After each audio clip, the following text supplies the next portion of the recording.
ইসলামের ক্ষতি কেউ করতে পারে না, মুসলমানের ক্ষতি করতে পারে। আর মুসলমানদের সবচেয়ে ক্ষতি করে দরবারি মৌলবীরা। তার কারণ কি জানেন? হাদিস সাক্ষ্য সাহাবায়ে কেরাম আল্লাহর হাবিবকে জিজ্ঞেস করলেন, আইয়ুন নাসে শাররুন, মানুষের মধ্যে সবচেয়ে খারাপ কে? আল্লাহর হাবিব জবাব দিলেন, আল আলিমু ইদা ফাসাদা, আলেম যখন খারাপ হয়ে যায় সে সবচেয়ে নিকৃষ্ট মানুষ হয়। আলেম যখন সে সবচেয়ে, ভাত পচে গেলে পান্তা ভাত করে খাওয়া যায়, আর বিরিয়ানি পচলে কাছেও যাওয়া যায় না। ভাত পচে গেলে কি করা যায়? কাঁচা মরিচ দিয়ে খাওয়া যায়। আমি খাই না, আপনারা তো খান, মোটামুটি চলে তো। আর বিরিয়ানি পচলে ওতে আতর গোলাপ ছিটাইলেও কাজ হবে না দুর্গন্ধের চোটে। তো যে আলেমরা দুনিয়াদার আর দরবারের হালুয়া রুটি খোঁজে, এদের কোনো দল নাই। যখন ক্ষমতায় যে তার পিছনেই চাটুকার বৃত্তি করে। সব সময় এইরকম আলেম ছিল। তো দিল্লি মোগলদের সময় ছিল মাখদুমুল মালিক, কি নাম? প্রচুর টাকা ছিল তার, কিন্তু জিন্দিগিতে সে যাকাত দেয় নাই, শুধু হিলা করে। তার কারণটা হচ্ছে, যাকাত কখন ফরজ হয়? মুমিন মুসলমান তার কাছে যদি নেশাব পরিমাণ সম্পদ হয়, 52.5 তোলা রূপা তার পরিমাণ টাকা, 7.5 তোলা সোনা সেই পরিমাণ টাকা। এখন রূপা সোনা অনেক পার্থক্য, এখন রূপারটাই ধরতে হবে, 60 থেকে 65,000 টাকা।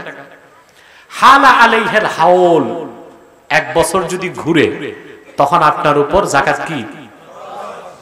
আর 1 বছর যদি না ঘুরে ফরজ। ওই মৌলবী 1 বছর পুরা হওয়ার আগে তার সব সম্পদ তার বউকে হাদিয়া করত, যাকাত মাফ। আবার বউয়েরটা 1 বছর ঘুরার আগে সব স্বামীরে হাদিয়া করত। এই হিলার মাধ্যমে জীবনও যাকাত দেয় না। এই বাহানার হিলা কি আল্লাহ বুঝেন না? আব্দুল্লাহ ইবনুল মুবারক রাহমাতুল্লাহ বলেছেন, ইউখাদিউনাল্লাহ কান্নামা ইউখাদিউনাস সিবিয়ান, দুনিয়াদার মৌলবীগুলো আল্লাহ তাআলাকে ওইভাবে ধোঁকা দিতে চায় মানুষ বাচ্চাদেরকে যেভাবে ধোঁকা দেয়। কিন্তু আল্লাহ রাব্বুল আলামিনকে কোন মাখলুক কখনো ধোঁকা দিতে পারে না। পারবে? তা এখন আর সুদ নাম ঘুরে গেছে, এটা নাম ইন্টারেস্ট, মুনাফা, লভ্যাংশ, ঠিক না? অনেক ফাইন্যান্সিয়াল সংস্থা এখন বের হইছে, বলে যে শরীয়ত সম্মত। নাউজুবিল্লাহ বলেন। এই সুদের সাদৃশ্য রাখে যে ব্যবসা, ওইটাকে বলা হয় ইনা। কি বলা হয়? রাসূলুল্লাহ সাল্লাল্লাহু আলাইহি ওয়াসাল্লাম বলেছেন, তোমরা যখন ব্যবসা বাণিজ্য করবে এই অবস্থায় যাতে সুদের সাদৃশ্য থাকে, গরুর লেজকে আঁকড়ে ধরবে, কৃষি কাজ করি সুখী থাকবে, দিনের কাজ করবা না, আর জিহাদকে ছেড়ে দিবা। সাল্লাল্লাহু আলাইকুম যুল্লা, আল্লাহ তোমাদেরকে অপমান অপদস্থকে তোমাদের গর্দানে সুপর্দ করবেন। শক্তি থাকলেও মায়ের খাবা। লা ইয়ানজাউহু হাত্তা তারজিউ ইলা দীনিকুম, আর সেই অপমান বেইজ্জতি থেকে আল্লাহ মুক্তি দিবেন না ততক্ষণ যতক্ষণ না তোমরা পুরাপুরি দ্বীনে ফিরে না আসো। তা আমাদেরকে দ্বীনে ফিরতে হবে। দ্বীনের পরিচয় তো জানি না, সেই লক্ষ্যে আজকে সূরা মায়দা থেকে আমি দ্বীনের পরিচয় তুলে ধরতে চাই। প্রস্তুত আছি তো আমরা? আল্লাহ রাব্বুল আলামিন কোরআন কারীমে ইরশাদ করেন, আল-ইয়াওমা আকমালতু লাকুম দীনাকুম ওয়া আতমামতু আলাইকুম নি'মাতি ওয়া রাদিতু লাকুমুল ইসলামা দীনা। আজকের এই পবিত্র হজের দিন জুমার দিন আমি দিনকে তোমাদের জন্য পরিপূর্ণ করে দিলাম। বিশ্ববরণ্য মুফাসসির ইমামে খাজেন তাফসীর খাজেনে লেখেন, আল্লাহর আখির নবী হায়াতুন নবী আমার নূর নবীজি মুহাম্মদ মুস্তাফা সাল্লাল্লাহু আলাইহি ওয়াসাল্লাম দুনিয়া থেকে বিদায় নেবার মাত্র 81 দিন আগে এই আয়াতটা নাজিল হয়েছে। আমি কি কবরস্থানে আছি?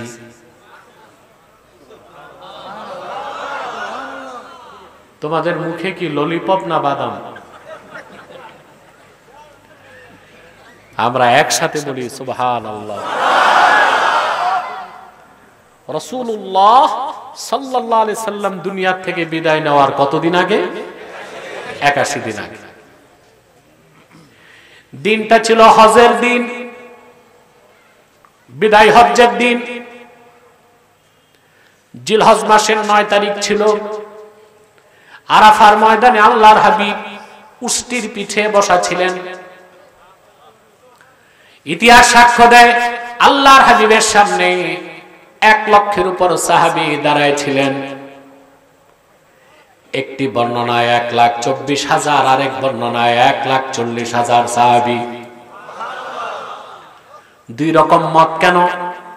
যারা বলেছেন 1,24,000 সাহাবী তারা নারী আর শিশুদেরকে গণনায় নেন নাই, যারা বলেছেন 1,40,000 তারা নারী আর শিশুদের গণনায় নিয়েছেন। আসর নামাজের শেষ সময়, মাগরিব নামাজের কিছু আগে জিবরিল চলে আসলো মহা সুসংবাদ নিয়ে। আল্লাহ ঘোষণা করলেন, আল-ইয়াওমা আকমালতু লাকুম দীনাকুম ওয়া আতমামতু আলাইকুম নি'মাতি ওয়া রাদিতু লাকুমুল ইসলাম দীনা। হে মানব জাতি, আমি আজকের এই পবিত্র হজের দিন, জুমার দিন তোমাদের জন্য দিনকে পরিপূর্ণ করে দিলাম। তোমাদের উপর আমার নেয়ামতকে পরিসমাপ্ত করলাম। আর কিয়ামত পর্যন্ত শুধু মুহাম্মদ সাল্লাল্লাহু আলাইহি সাল্লামের রক্ত ঝরা দিনকে আমি আল্লাহ মনোনীত করলাম। সুবহানাল্লাহ। আমি সংক্ষিপ্ত তরজমা ব্যাখ্যার সাথে করলাম। আপনারা কি বুঝে গেছেন? না ভাই, এত সহজ না। আমি একটা কথা বলছি, অনুধাবন করতে পারবেন এই আয়াতের ওজন কত বেশি। তাফসীর মাদারিকে এসেছে, হাদিসটি সুনান তিরমিজিতেও আছে ভিন্ন ভিন্ন শব্দে, হাদিসটি বুখারীতেও আছে ভিন্ন শব্দে। আল্লাহর হাবিবের আপন চাচাতো ভাই আব্দুল্লাহ ইবনে আব্বাস রাদিয়াল্লাহু তাআলা আনহুমা, তিনি একদিন কোরআন কারীম সূরা মায়দা তেলাওয়াত করছিলেন। ওনার সামনে মুসলমানদের সঙ্গে অনেক বড় বড় ইহুদি পণ্ডিতরাও বসেছিল। কি আশ্চর্য বিষয়, রাসূলুল্লাহর জমানায় আবু জাহেলের মতো কাফেররাও কোরআন শুনতো, ইহুদিরাও কোরআন শুনতো। আর ১৫০০ বছর পরে এমন কিছু নামদারি মুসলমান বুদ্ধিজীবী বাংলাদেশে আছে, রবীন্দ্রসঙ্গীত ভালো লাগে, কোরআনের আওয়াজ কলিজায় আগুন ধরায় দেয়। আছে না? শান্তিনিকেতন থেকে বাংলা সাহিত্যে ডক্টর হয়ে আসছে, রবীন্দ্রসঙ্গীত ভালো লাগে, আজান ভালো লাগে না, হামদনাথ ভালো লাগে না, কোরআনের তেলাওয়াত ভালো লাগে না। আবু জেহেলের মতো একটা নিকৃষ্ট কাফের কোরআনকে বিশ্বাস করতো না, কিন্তু আসাফুস সিয়ার সিরাতের কিতাবে আব্দুর রব দানাপুরি রাহমাতুল্লাহ লেখেন, আবু জাহেল, আবু লাহাব, আবু সুফিয়ান, হিন্দা, উম্মে জামিল, এইসব কুরাইশ বংশের কাফের নরনারী শেষ সাথে অপেক্ষায় থাকতো রাসূলুল্লাহ কখন কাবার হাতিমে কোরআন তেলাওয়াত করবেন। একদিকে আল্লাহর হাবিব কাবার হাতিমে নামাজে কোরআন তেলাওয়াত করতেন, আর চুপে চুপে আবু জেহেল, আবু লাহাব, উতবা, শাইবা, মুগীরা পিছনে দাঁড়ায় কোরআন শুনে তন্ময় হয়ে রাত কাটায় দিত। কখন যে ভোর হয়ে যেত টের পেত না। সেই যুগে ১৫০০ বছর আগে মাতৃভাষা যাদের আরবি ছিল তারা আল্লাহর কোরআন শুনে রাত পার করে দিত। আর আজকে আমার দেশে এমন মুসলমান আছে তথাকথিত প্রগতিশীল, কোরআনের আওয়াজ ভালো লাগে না, ওয়াজ মাহফিলের আওয়াজ ভালো লাগে না, ডিজে পার্টি ভালো লাগে, বৈশাখী গান ভালো লাগে, আউল বাউল ফাউল এগুলো খুব মজা লাগে। এখন বলেন নিকৃষ্ট কোনটা বেশি, আবু জেহেল না এগুলো? জোরে বলতে হবে। সাহাবায়ে কেরাম যখন কোরআন শরীফ পড়তেন, ইহুদিরাও বসে কোরআন শুনত। আব্দুল্লাহ বিন আব্বাস তেলাওয়াত করতেছিলেন সূরা মায়দা থেকে। আমি যে আয়াতের ব্যাখ্যা করছি, ঠিক এই আয়াতে আসার পর মদিনা মুনাওয়ারায় তৎকালে ইহুদি ধর্মের সবচেয়ে বড় আলেম দাঁড়ায় গেছে। তাফসীরের কিতাবে তিরমিজিতে, বুখারীতে নামটা আসে নাই। ওই ইহুদি আলেমের নাম কি ছিল? আহমদ বিন হাম্বল তার মুসনাদে নামটা উল্লেখ করছে। ওই ইহুদি আলেমের নাম ছিল কাবুল আহবার। কি নাম? এই কাবুল আহবার সবচেয়ে বড় আলেম ছিল। এই লোকটা দাঁড়ায় গেছে, অবাক হয়ে বললেন, আব্দুল্লাহ বিন আব্বাস, এই রকম একটি আয়াত কোরআনে আল্লাহ নাযিল করেছেন আমি তো পূর্বে শুনি নাই। লাউ নাযালাত হাযিহিল আয়াতু আলাইনা লাত্তাখাযনা যালিকাল ইয়াওমা ঈদা। যদি এই রকম একটা আয়াত আল্লাহ আমাদের নবী মুসার উপর তাওরাত কিতাবে নাযিল করতেন, খুশির আতিশয্যে আয়াত নাজিলের দিনটারে আমরা ঈদের দিন বানায় ফেলতাম। আমরা কি বানাতাম? সুবহানাল্লাহ। এখন আব্দুল্লাহ বিন আব্বাস কি জবাব দিবেন যে না, আমাদের ঈদ দুইটাই, আর ঈদ বানানোর সুযোগ নাই নাকি? কি জবাব দিবেন? হযরত আব্দুল্লাহ বিন আব্বাস জবাব দিলেন, ক্বালা ওয়াল্লাহি ইন্নাহা নাযালাত আলা রাসূলিল্লাহি সাল্লাল্লাহু আলাইহি ওয়াসাল্লাম ফি ইয়াউমি ঈদাইন ইয়াউমি আরাফাতা ওয়া ইয়াউমি জুমআহ। আল্লাহর কসম রে ইহুদি, তুমি জানো না এই আয়াতটা আল্লাহ তার হাবিব মুহাম্মদ সাল্লাল্লাহু আলাইহি সাল্লামের উপর নাজিল করেছেন এমন একদিন যেই দিন ডবল ঈদ হয়েছে। দিনটা ছিল হজের দিন, দিনটা ছিল জুমুয়ার দিন। তাহলে এই আয়াতের ফজিলত কত বেশি তা কি একটু হইলেও টের পাইছেন? কথা বলেন।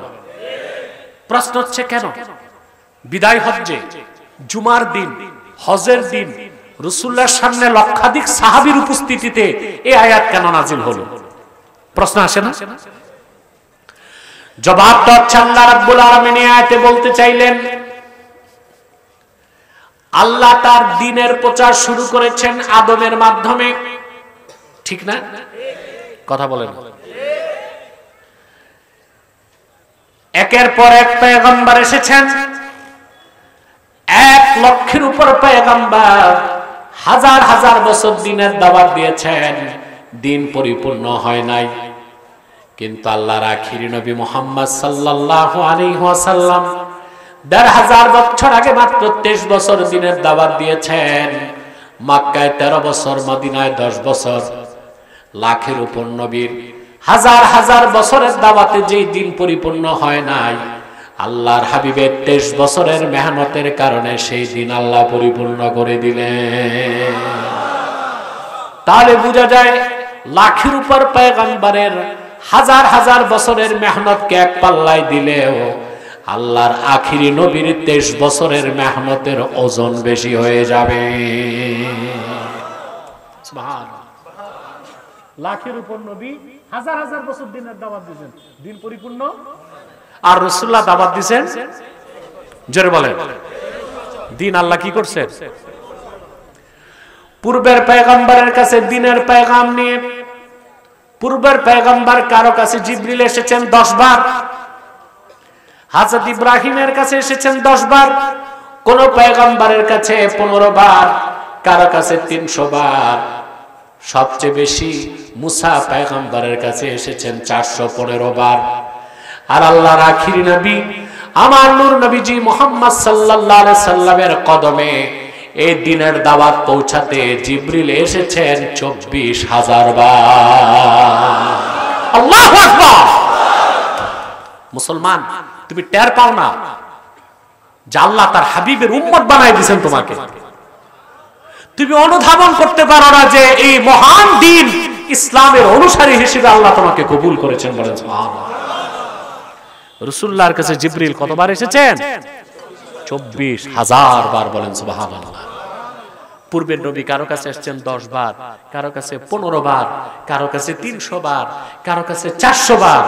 রাসূলুল্লাহর কাছে জিবরিল এই দ্বীনের পেগাম নিয়ে এসেছেন কতবার? 24,000 বার। বলেন সুবহানাল্লাহ। রাসূলুল্লাহর 23 বছরের মেহনতের কারণে দ্বীনকে আল্লাহ কি করলেন? সুবহানাল্লাহ বলবেন। এই দ্বীনের নাম হচ্ছে ইসলাম। নাম কি? আল্লাহ কর্তৃক মনোনীত এই দ্বীনের সাথে অন্য কোন তন্ত্র মন্ত্র ধর্মের তুলনা হতে, যত ধর্ম সব রহিত হয়ে গেছে, ইসলাম আসছে সব, কথা বলেন, ইসলাম আসছে সব বাতিল। বাতিল না? আগের গুলো ডেট ফেল, আগের গুলো কি? সুবহানাল্লাহ। আল্লাহ দ্বীন ইসলামকে পরিপূর্ণ করে দিয়েছেন। পূর্বে নবীর পরে নবী আসার 3টা কারণ থাকতো। কটা কারণ? যেহেতু মুহাম্মদ সাল্লাল্লাহু আলাইহি সাল্লাম আল্লাহর শেষ নবী, সেজন্য ওনার মাধ্যমে আল্লাহ দ্বীনকে পরিপূর্ণ করে দিয়েছেন। পূর্বে নবীর পর নবী আসতো কটা কারণ? আকীদা খাতমে নবুয়ত একটু বুঝেন, যেহেতু আপনারা খাতমে নবুয়তের সৈনিক, বুঝতে হবে না? কথা বলেন। আজকে বিভিন্ন ব্যানারে সরওয়ার দিতে মহা সম্মেলন হচ্ছে, আমি স্বাগত জানাই। কিন্তু খাতমে নবুয়তের আন্দোলনে সব মাসলাকের ওলামায়ে কেরাম যদি এক প্ল্যাটফর্মে আসতে পারত, 1 ঘন্টায় কুখ্যাত কাফের কাদিয়ানীদেরকে রাষ্ট্রীয়ভাবে অমুসলিম ঘোষণা করা সম্ভব হতো। হতো কি না? তা আমার বুঝে আসে না। আগে যারা করলেন ওনারাও করলেন গাজার জন্য, স্বাগত জানাই। আবার যারা করবেন তাদের জন্য দোয়া করি সফল হোক। তারাও করতেছেন গাজার জন্য। তো বাংলাদেশে ইসলাম ও মুসলমানের সবচেয়ে বড় শত্রু কুখ্যাত কাফের কাদিয়ানীদেরকে অমুসলিম ঘোষণার দাবি করে আসছে এই দেশের মুসলমান 53 বছর যাবত। কোন সরকার আমাদের দাবি মানে না। কেন? এই একটা ইস্যুতেই সবাই এক হইতে পারে। কথা বলে না? জনপুর, ফুরফুরা, ফুলতুলি, বদরপুর, আহলে সুন্নাত, ওলামায়ে দেওবান, কওমি সব এক হইতে পারে, এই একটা ইস্যুতে পারে না? সব যদি এক প্ল্যাটফর্মে চলে আসতো, তাহলে 1 ঘন্টায় কাদিয়ানীদেরকে অমুসলিম ঘোষণা করা সম্ভব হতো। ঠিক কিনা বলেন? এই ইস্যুতে স্টেজে ডাকলেই ফতুয়াবাজি করে, কই উনি ওহাবি, উনি বেদাতি, উনি দাতি, উনি লম্বা টুপি, উনি গোল টুপি, উনি পাস করল। এটা হচ্ছে ইবলিস শয়তানের সবচেয়ে বড় চক্রান্ত। আর যারা এই বিভেদ সৃষ্টি করে খাতমে নবুয়তের প্ল্যাটফর্মে এক হতে দেয় না, নিঃসন্দেহে তারা কাফের মুশরিক বেঈমানদের মদতপুষ্ট। আমাদেরকে একটা ইস্যুতে এক প্ল্যাটফর্মে আসতে হবে। রাজি আছেন? তাহরিকে খাতমে নবুয়ত বাংলাদেশ এই মিশন নিয়ে কাজ করছে, ইনশাআল্লাহ সফল হবে। প্রয়োজনে দাবি আদায়ে যদি বুকের রক্ত ঢেলে দিতে হয়, তাহরিকের সৈনিকরা প্রস্তুত আছে বাংলাদেশ।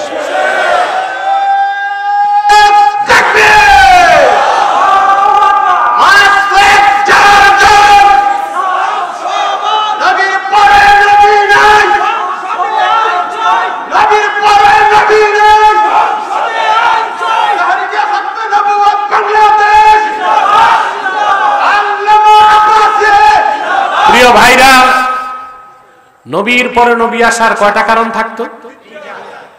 জোরে মাতো না ভাই, এতক্ষণে খুশি হয়েছে, সিলেটের ভাষা খুশি।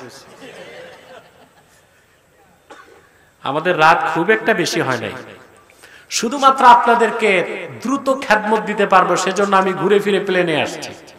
কাজটা উল্টো হয়েছে, বাড়ি থেকে এয়ারপোর্ট যেতে 2.5 ঘন্টা, প্লেনে 1 ঘন্টা, প্লেন লেট 1 ঘন্টা, আবার এই দিক উল্টা 2 ঘন্টা। এই সব কিছু করেছি আপনাদের এমনি আস্তে আস্তে তো রাতে 12টা বেজে যায়, আজকে আগে চলে আসছি না কথা বলা। আবার যেহেতু সময় ছিল হযরত শাহজালাল রহমতুল্লাহর জিয়ারত করে এসেছি। আমি যখনই সিলেটে আসি সময় পাই হযরত শাহজালাল রহমতুল্লাহর জিয়ারতটা করি। আল্লাহর ওলিদের রুহানি তাওয়াজ্জুর যে কি পাওয়ার, এটা আরেফ ও সালেক ছাড়া কেউ বুঝতে। সম্মানিত সুধী, তো নবীর পরে নবী আসার কয়টা কারণ থাকতো?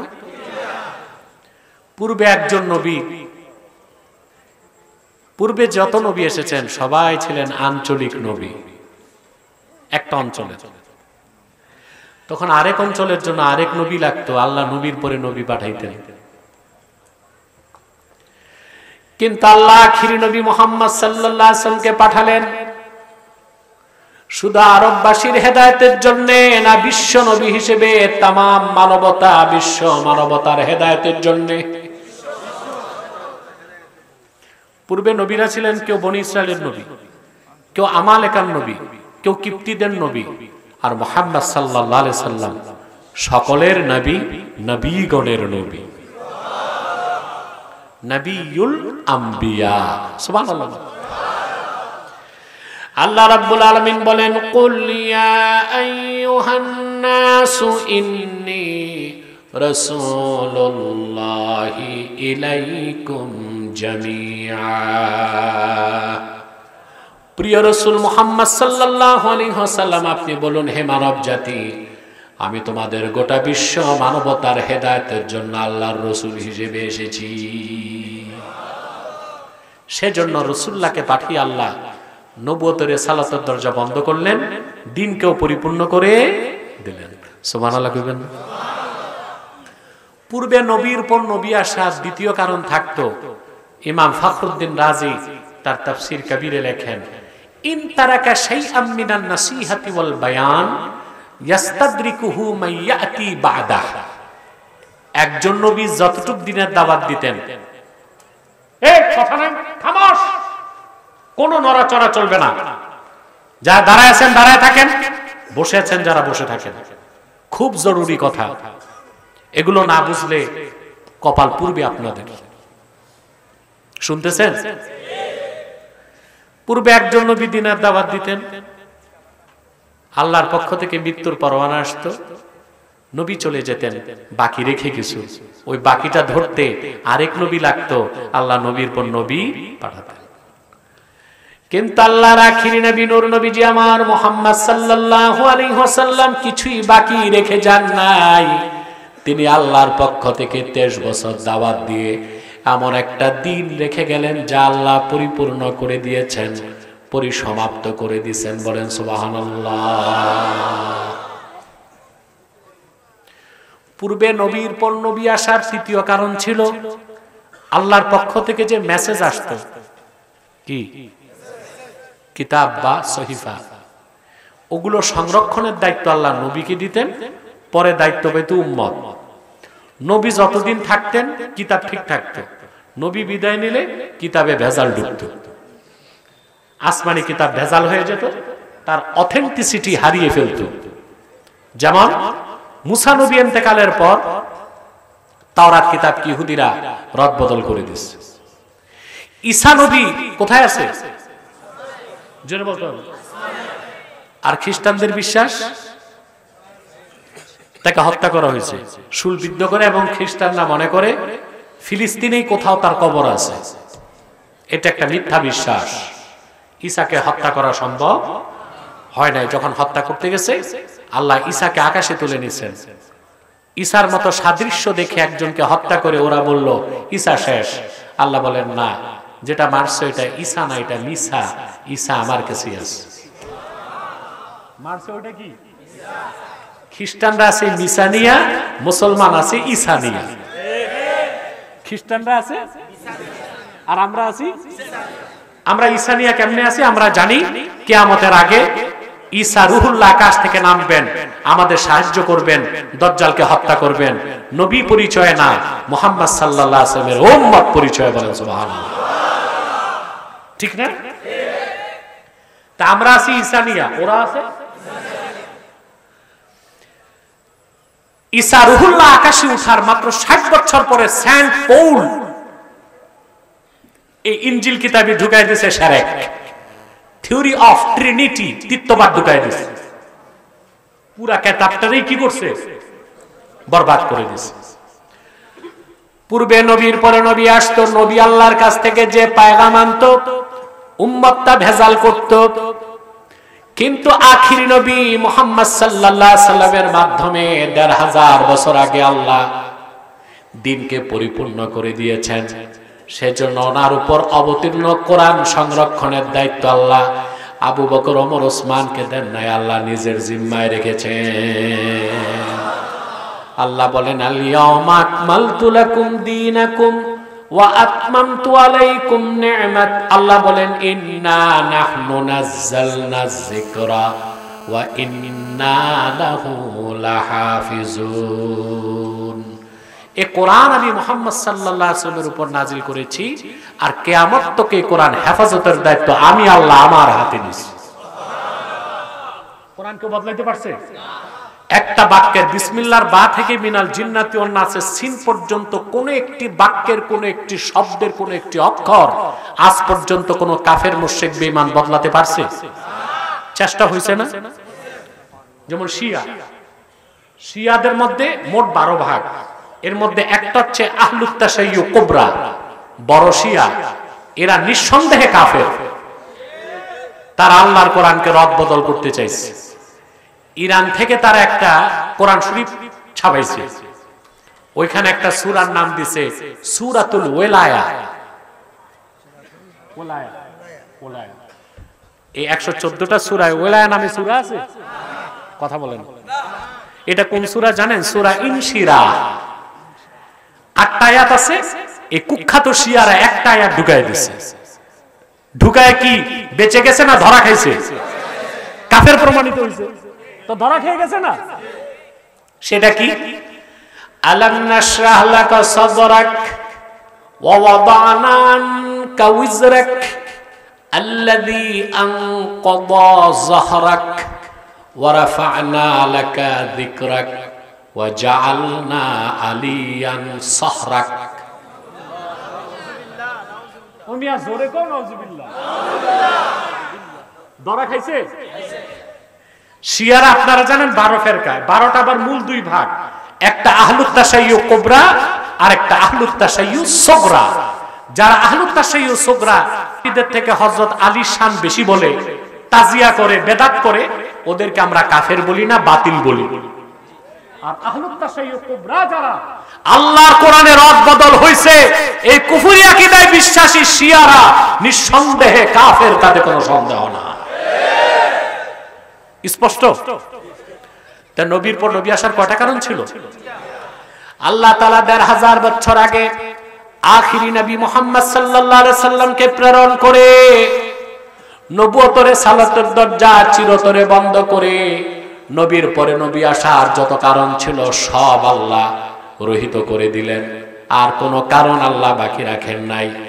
এই জন্য আখিরি নবী মুহাম্মদ সাল্লাল্লাহু আলাইহি সাল্লামের মাধ্যমে ১৫০০ বছর আগে দ্বীন ইসলাম পরিপূর্ণ হয়ে যাবার পরে আজ পর্যন্ত কোন প্রকারই নবী কিংবা রাসূল আসে নাই, এখনো নাই, কিয়ামত পর্যন্ত আসবে না। এই আকীদা বা বিশ্বাসটার নাম আকীদা খাতমে নবুয়ত। এই আকীদার বিশ্বাস যার থাকবে না, নিঃসন্দেহে সে কাফের। তারে যে কাফের বলবে না, সেও কাফের। আরে মুসলমান, 24টা বছর ঘুরতেছি সারা দেশে, তোমাদের যতটুকু সজাগ হওয়া দরকার করতে পারি না, এটা আমাদের ব্যর্থতা। আকীদা খাতমে নবুয়ত খুব স্পর্শকাতর বিষয়। ইমামে আজম আবু হানিফা রাহমাতুল্লাহ তার কিতাবের মধ্যে লিখেছেন আল ওয়াসিয়াতে, ওসিয়ার ব্যাখ্যাতে আসছে শারহ ফিকহিল আকবরে। এটা নিব্রাসে পাবেন। নিব্রাসে কোথায়? ইমাম আজমের মত নিব্রাসে পাবেন। কোন কুলাঙ্গার কাফের যদি নিজেকে নবী দাবি করে আর কোন মুসলমান যায় যদি বলে তুমি যে নবী প্রমাণ দাও, যে প্রমাণ চাইবে সেও কাফের হয়ে যাবে। কত স্পষ্ট কাফের। কেউ যদি নিজেকে নবী দাবি করে আর কোন মুসলিম যে যদি বলে তুমি যে নবী তার প্রমাণ দাও, সে কি হবে? তার কারণ আল্লাহ মুহাম্মদ সাল্লাল্লাহু আলাইহি সাল্লামকে প্রেরণ করে নবুয়ত রিসালাতের দরজা বন্ধ করে দিয়েছেন। তার সবচেয়ে বড় প্রমাণ কি? কেউ যদি মিথ্যা নবুয়তের দাবিদার কোন কাজ্জাব দাজ্জাল কুখ্যাত জাহান্নামের কীটের কাছে দলিল চায়, প্রমাণ চায়, তাহলে তো বোঝা গেল কোরআনের প্রমাণে সে সন্তুষ্ট নয়। কথাগুলো বুঝাইতে পারলাম?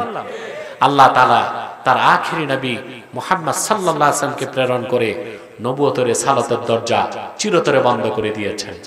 আর যেহেতু মুহাম্মদ সাল্লাল্লাহু আলাইহি ওয়াসাল্লামের পরে আর কোন নবী কিংবা রাসূলই আসবে না, এই সিদ্ধান্ত আল্লাহ নিয়েছেন আদম সৃষ্টির আগে। সেজন্য ১৫০০ বছর আগে মুহাম্মদ সাল্লাল্লাহু আলাইহি ওয়াসাল্লামের মাধ্যমে দ্বীনকে পরিপূর্ণ করে দিয়েছেন। আল্লাহ সেই ঘোষণা দিলেন আরাফার ময়দানে ১ লক্ষের উপর সাহাবীর সামনে, আল ইয়াউমা আকমালতু লাকুম দীনাকুম, আজ আমি দ্বীনকে পরিপূর্ণ করে দিলাম। বলেন সুবহানাল্লাহ। বাকি ব্যাখ্যাটা কি সংক্ষেপে করে দিব? কথা বলেন। আর ১০-১৫ মিনিট ধৈর্য হবে?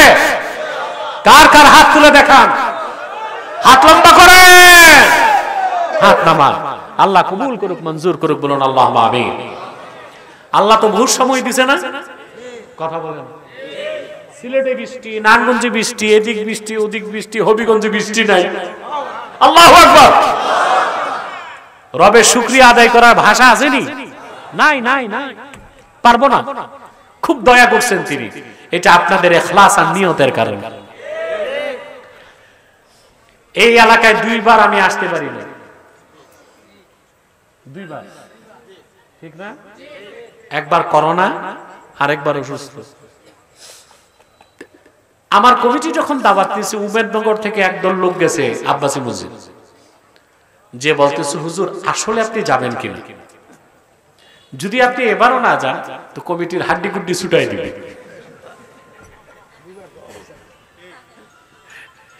তা আমি বললাম ইনশাআল্লাহ আমি যাব। আমি অসুস্থ থাকা অবস্থায় ডেটটা চেঞ্জ হয়েছে। আমার মেজো ভাই খুব বেশি আমাকে উৎসাহ দিয়ে তারিখটা আবার ফাইনাল করছেন। আলহামদুলিল্লাহ আমি এসেছি, মাহফিল আল্লাহ সফল করে দিয়েছেন। আপনার শীতকালে চাইছেন, আমি সর্বাত্মক চেষ্টা করব ইনশাআল্লাহ, যদি আল্লাহ কবুল করেন। প্রিয় বন্ধুরা, কথা শুনতেছেন? আল্লাহ আল ইয়াউমা আকমালতু লাকুম দীনাকুম বলে ক্ষান্ত হন নাই। তারপর বললেন আল্লাহ আল ইয়াউমা আকমালতু লাকুম দীনাকুম বলে ছেড়ে দেন নাই, বললেন ওয়া আতমামতু আলাইকুম নি'মাতি। আমি দিন শুধু পরিপূর্ণ করি নাই, পরিসমাপ্তির সাথে পরিপূর্ণ করছি। এর মানে কি? এর মানে হচ্ছে মুসলমানের ইহকালীন কল্যাণ ও পরকালীন মুক্তির জন্য দ্বীন ইসলামের বাইরে যাবার সুযোগ। সব সমাধান আছে দ্বীনে, আছে না নাই? আপনার ব্যক্তি জীবন, সমাজ জীবন, রাষ্ট্র জীবন, সাংস্কৃতিক জীবন, আইন আদালত, ফৌজদারি, লেনদেন, ব্যবসা বাণিজ্য, নামাজ রোজা, হজ যাকাত, উঠা বসা, চলাফেরা, পোশাক আশাক, বিয়ে শাদী, পানাহার, কি হবে সবকিছুই দ্বীন ইসলামের মধ্যে আল্লাহ রেখে দিয়েছেন। এই দ্বীন ইসলামের বাইরে অন্য কোন ধর্মতন্ত্র মতবাদ থেকে কোনো কিছু নেবার সুযোগ নাই। মুসলমান একমাত্র মানবি ইসলাম। ইসলামের বাইরে কোনো মতবাদ নেওয়া যাবে? আমরা আহলুস সুন্নাহ ওয়াল জামাত তরিকত তাসাউফকে বিশ্বাস করি, পীরি মুরিদিকে হক মনে করি, কিন্তু সুফিবাদকে ভণ্ডামি মনে করি। সাবধান, সুফিবাদ ভণ্ডামি। শেখ আব্দুল কাদের জিলানী রহমতুল্লাহ সুফিবাদ প্রচার করে নাই, তাসাউফ প্রচার করছেন। তার প্রমাণ গুনিয়াতুত তালিবিন। শেখ মঈনুদ্দিন চিশতি রহমতুল্লাহ সুফিবাদ প্রচার করেন নাই, তিনি প্রচার করেছেন তরিকত তাসাউফ মারেফাত।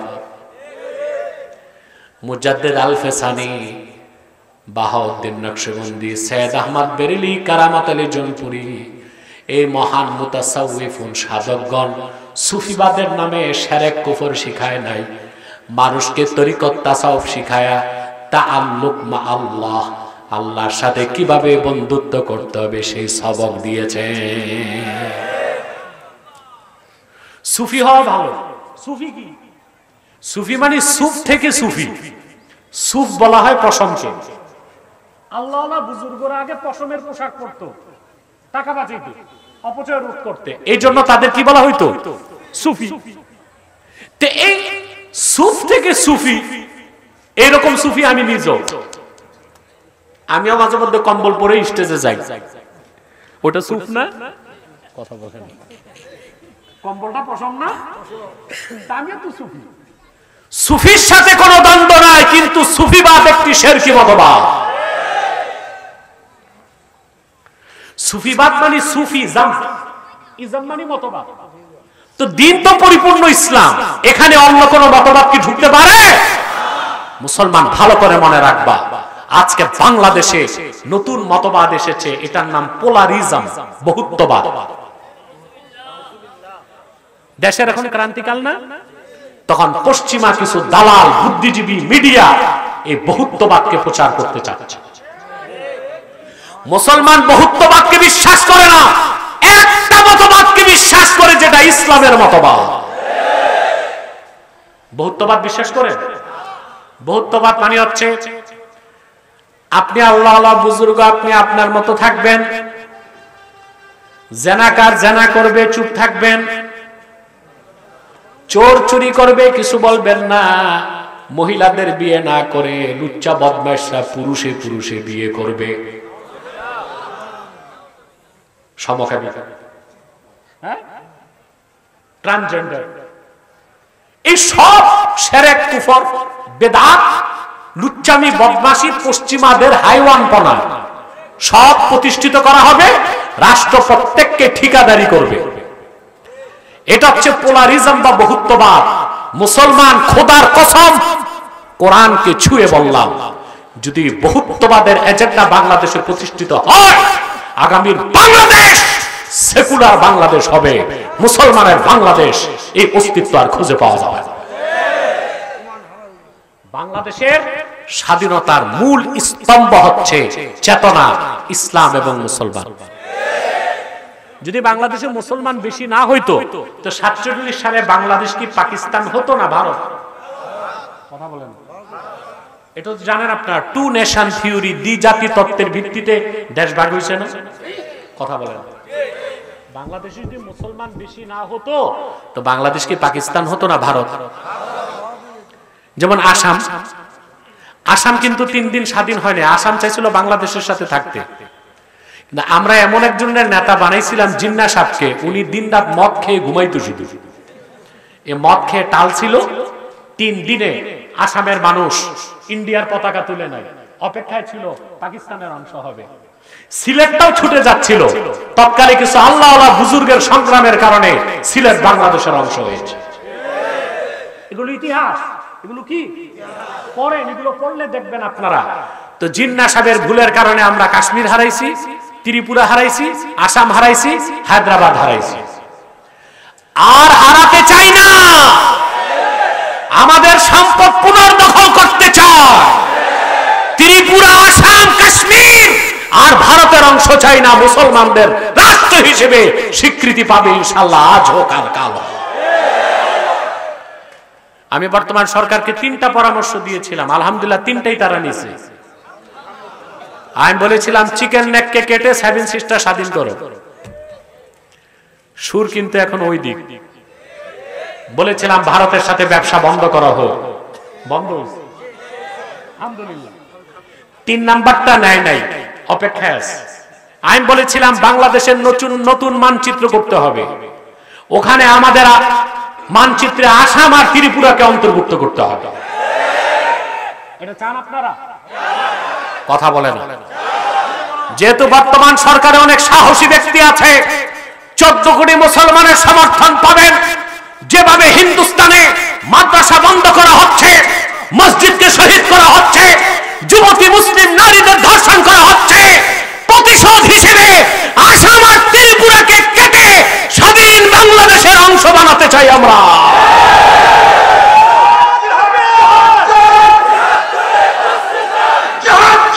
Jihad!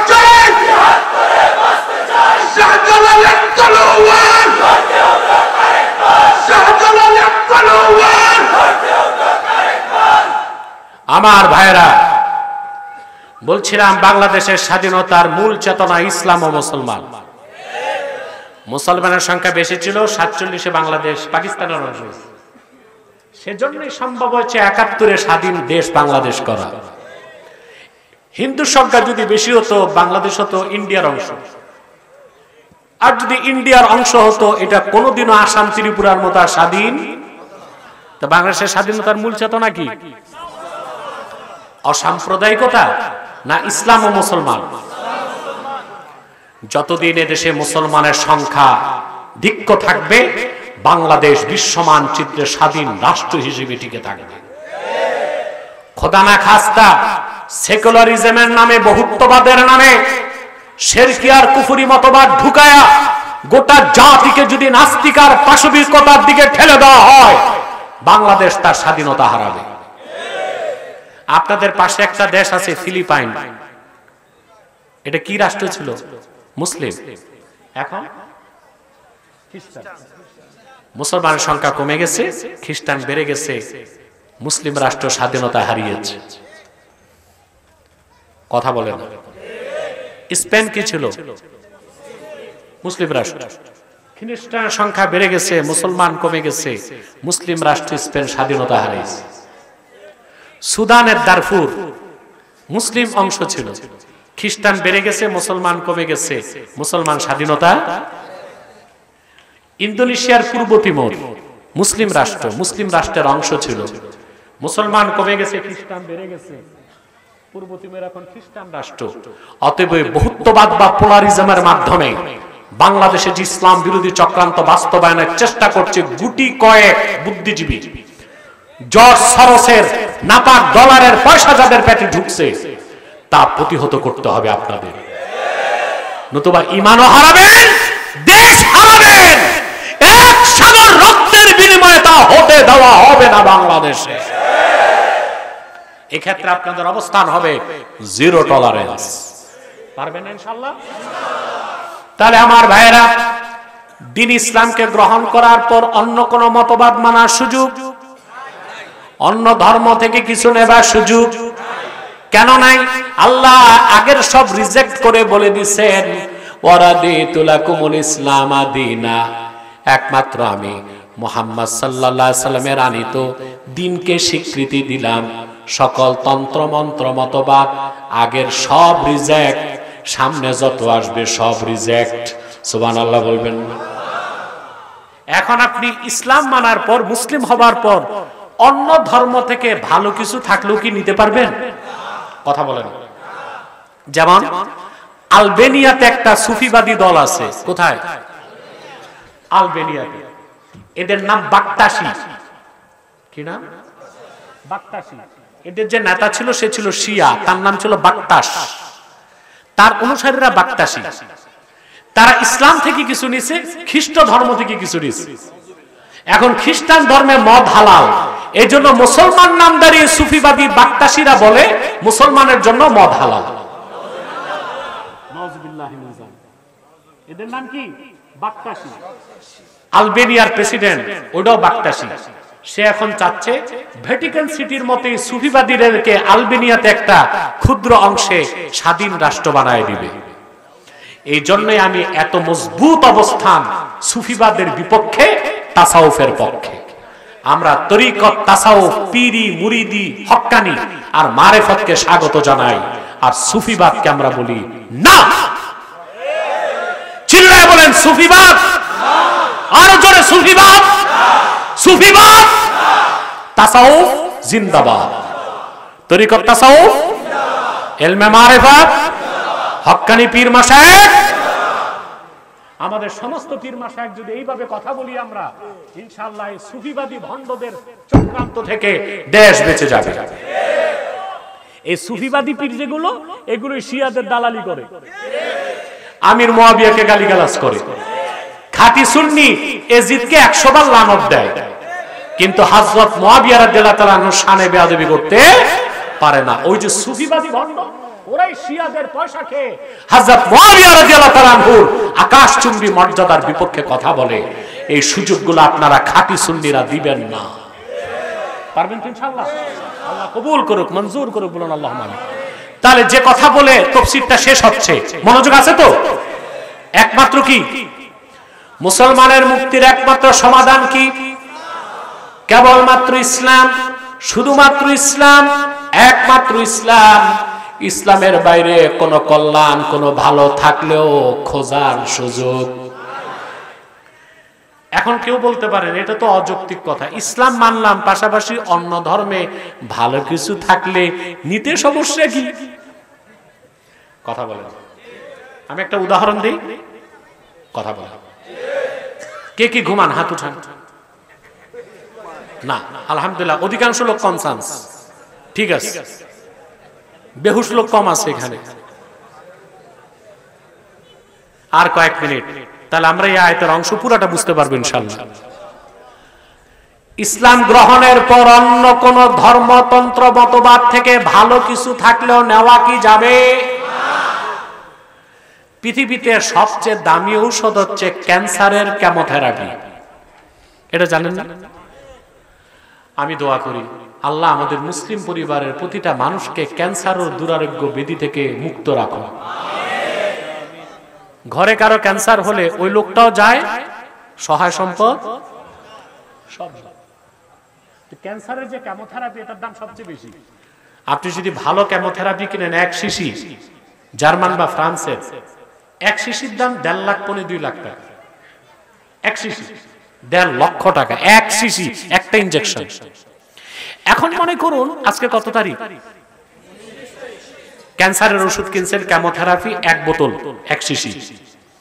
ওখানে তারিখ দেওয়া ছিল 19 তারিখ রাত 12টা পর্যন্ত ডেট আছে। কথা বলেন। সেই 1.5 লাখ টাকার ঔষধটা মেয়াদ আছে 19 তারিখ রাত 12টা, রাত 1টায় ওই 1 বোতল ওষুধের দাম কত? 1.5 টাকায় কেউ কিনবে? কোন ডেট এক্সপায়ার্ড, মেয়াদ। মুসা নবী যে দিন আল্লাহর কাছ থেকে এনেছিল সেটার মেয়াদ উত্তীর্ণ হয়ে গেছে।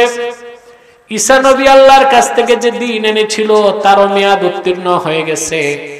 1500 বছর আগে আখিরি নবী মুহাম্মদ সাল্লাল্লাহু আলাইহি সাল্লামের মাধ্যমে, 1500 বছর আগে আখিরি নবী মুহাম্মদ সাল্লাল্লাহু আলাইহি সাল্লামের মাধ্যমে আল্লাহ যে পরিপূর্ণ দ্বীন ইসলাম দিয়েছেন, এটার মেয়াদ আল্লাহ রেখে দিয়েছেন কিয়ামতের আগ পর্যন্ত।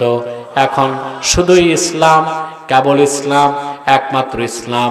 পূর্বের কোন ধর্মের মেয়াদ উত্তীর্ণ ধর্মের ভালো কোনো কিছুও নেওয়া যাবে না। যেমন মেয়াদ উত্তীর্ণ ঔষধ যত ভালো হোক শরীরে দেওয়া যায় না। ওয়ারাদিতু লাকুমুল ইসলামা দীনা।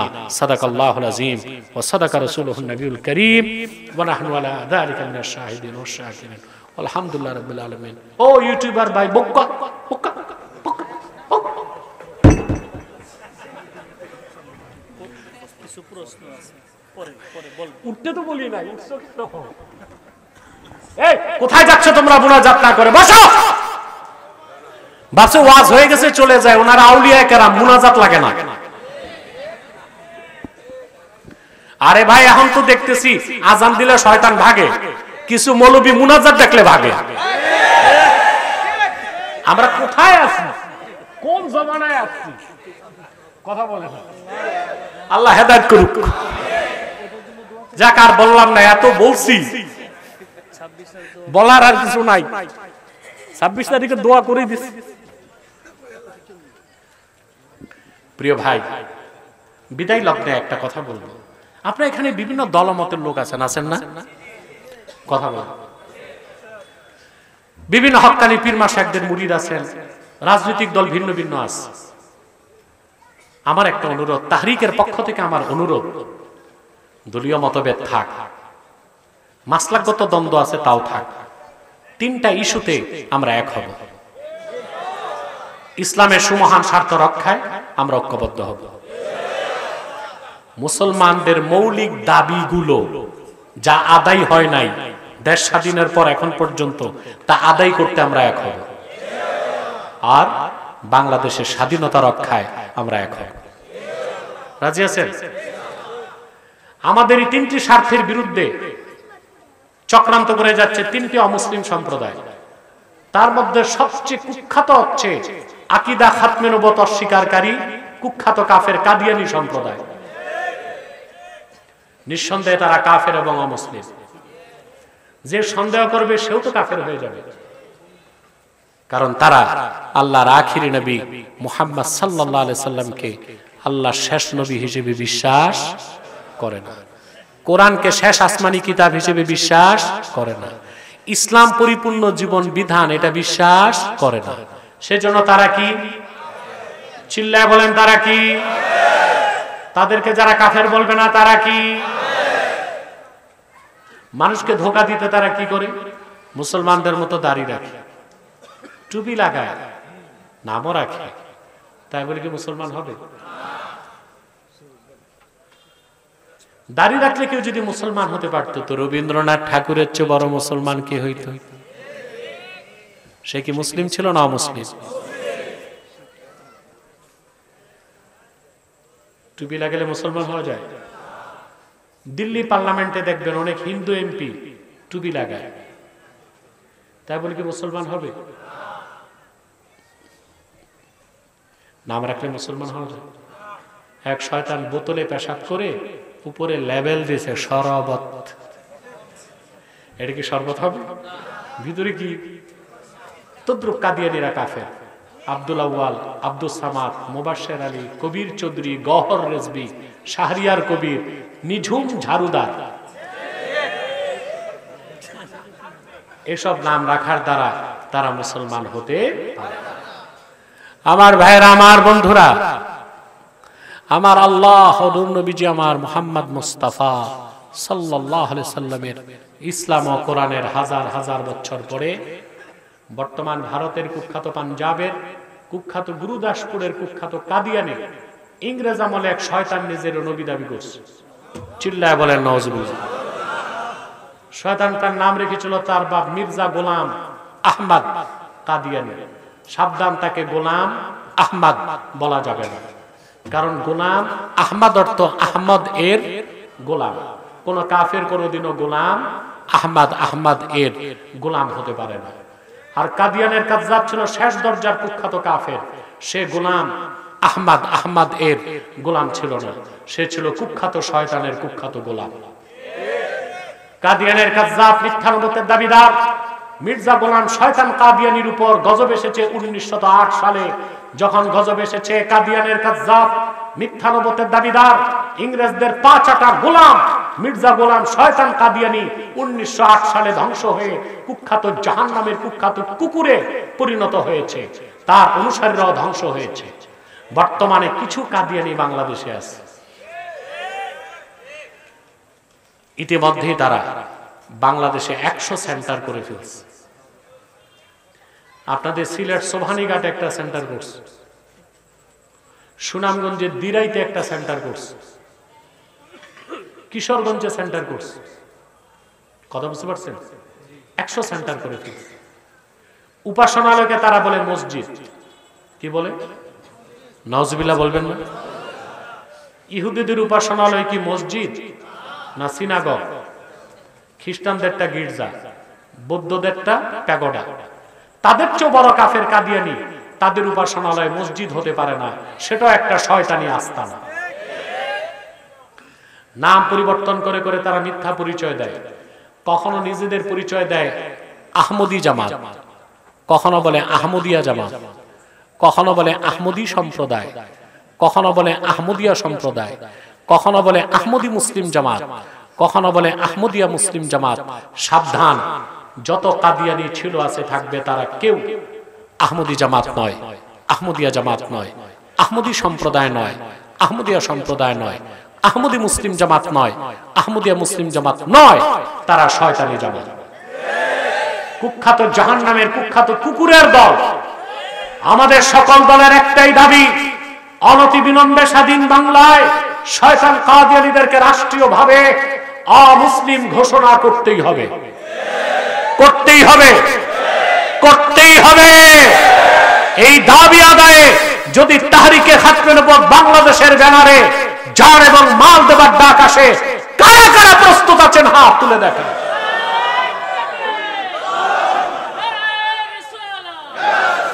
নবীর পরে নবী নাই, কাদিয়ানীরা কাফের, তাহরিকে খতমের উম্মত বাংলাদেশ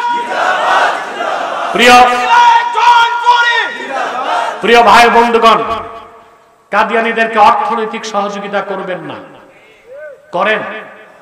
জি করেন। প্রাণ কোম্পানির ফ্যাক্টরি তো আপনাদের হবিগঞ্জে। আমার মনে এলাকার ওলামায়ে কেরাম সচেতন ছিল না, নতুবা তারাই আস্তানা করতে পারত না। প্রাণ, সিজান, আরএফএল, প্রথম আলো, ডেইলি স্টার, কালের কণ্ঠ, এগুলো ধরবেন না, কিনবেন না, বেচবেন না। মনে থাকবে?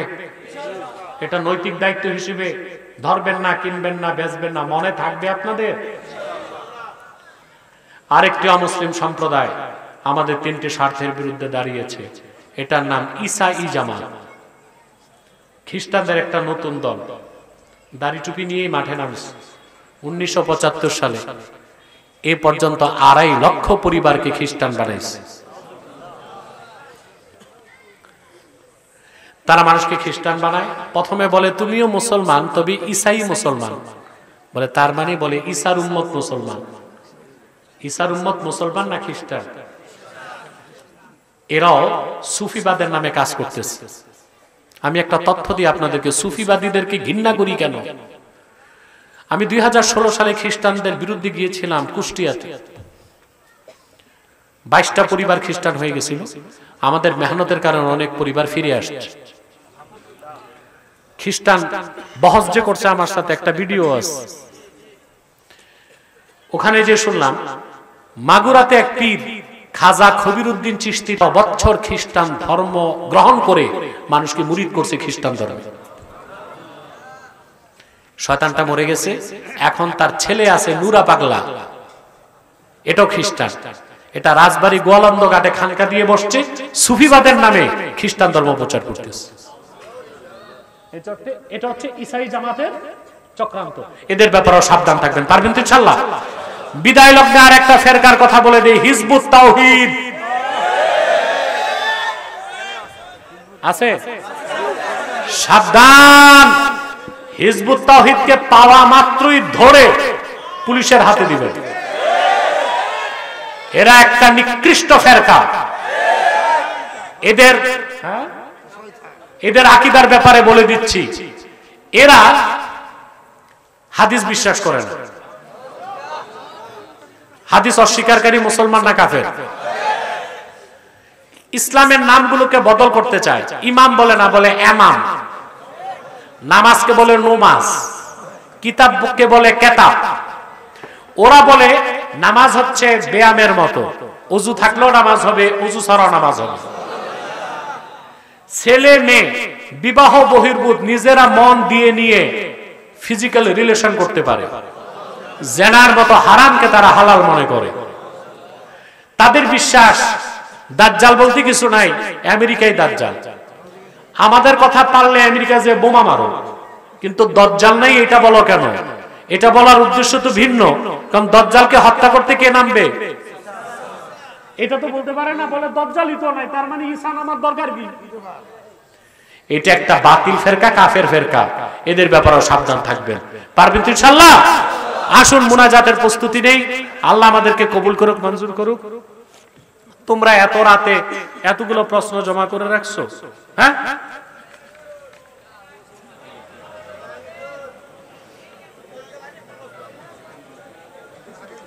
না, আপনারা যদি বসেন আমি কষ্ট করব।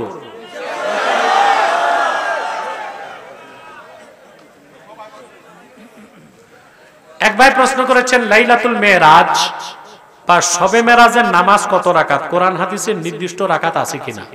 ভাই, শবে মেরাজে কত রাকাত নামাজ পড়বেন এটা ঝগড়ার বিষয় না। মূল বিষয় হচ্ছে শবে মেরাজকে অস্বীকার করতেছে অনেকে। আমাদের দ্বন্দ্ব তাদের সাথে। আল্লাহর হাবিব মুহাম্মদ সাল্লাল্লাহু আলাইহি সাল্লাম রজব মাসের 27 তারিখ দিবাগত রাত্রে সশরীরে ধুলক বুলক ছাড়িয়ে সাত আকাশ পেরিয়ে আরশুল্লাহিল আজিমে যে আল্লাহর দিদার লাভ করছে। এই বিশ্বাস কারো না থাকলে সে মুসলিম হবে? মেরাজের মূল হচ্ছে বিশ্বাস, আর মেরাজের দিনের স্মরণে মাহফিল করা, জিকির আজকার করা, এটা হচ্ছে মূল কাজ। হাদিসে নির্ধারিত কোন নফল নামাজের সংখ্যা উল্লেখ নাই। আপনি যত পারেন নফল পড়বেন, তাহাজ্জুদ পড়বেন, কোনো সমস্যা নাই। আওয়াবিন নামাজের সময় কখন? 2 রাকাত।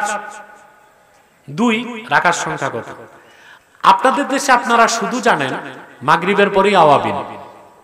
কথা বলেন। একটা ভুল বিশ্বাস গড়ে উঠছে আপনাদের মধ্যে। আপনারা যেটাকে চাশতের নামাজ বলেন,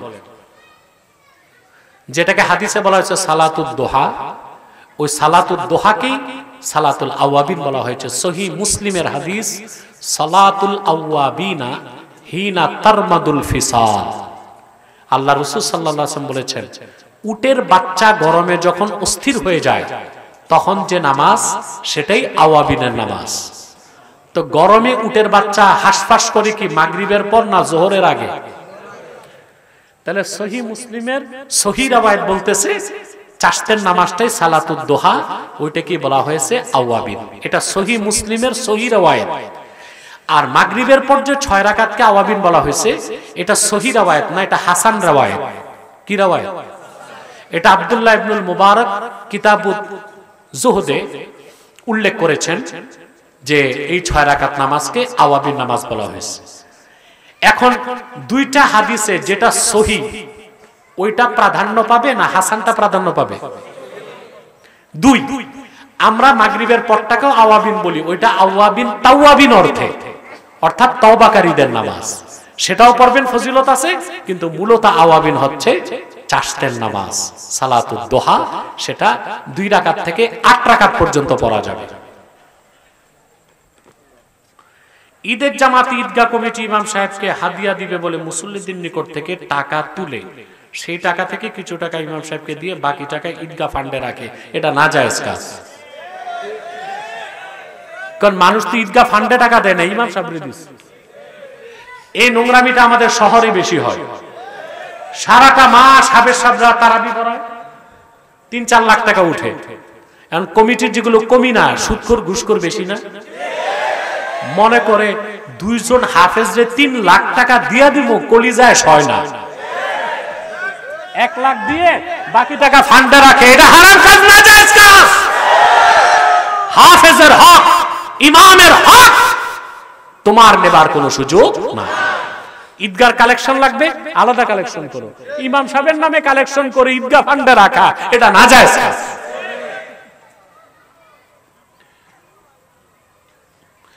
জামে মসজিদের সামনে মাহফিলের আয়োজন করা হয়েছে। মসজিদের মাইকে আজান না দিয়ে মাহফিলের মাইকে আজান দেওয়া হয়েছে। সেই আজান দ্বারা মসজিদের জামাত পড়া যাবে কিনা? এটা মাকরুহ হয়েছে, বড় ধরনের গুনাহ না, কিন্তু এটা খেয়াল রাখবেন, মসজিদে নিয়মিত আজান হবে, মাঠে আজান হলো, এটা সুন্নতের খেলাফ হয়েছে, মাকরুহ হয়েছে, ভবিষ্যতে করবেন না।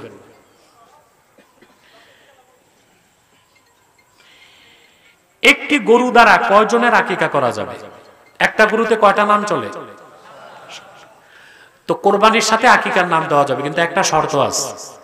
বাহরুর রায়কে এসেছে কোরবানির চেয়ে আকিকার নাম বেশি হইতে পারবে না।